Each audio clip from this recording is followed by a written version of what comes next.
Mga kaibigan, green plate pa rin ba o luma pa ang mga plaka ng inyong mga sasakyan? Alam niyo bang maaaring available na ang bagong plaka ng inyong sasakyan?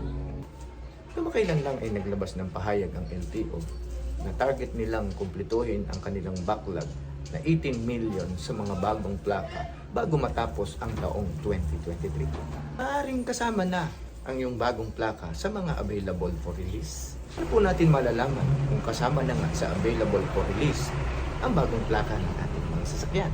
Check po ninyo ang inyong mga certificate of registration.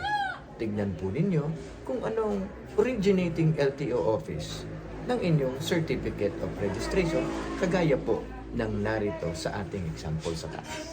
Kung ano pong originating office ng LTO itong inyong certificate of registration na gaya po ng nakikita ninyo, ay doon po kayo mag-i-inquire o magtatanong kung available na ang inyong bagong plaka. For more tips like this, mag-subscribe lang po kayo sa ating YouTube channel, James Bong TV.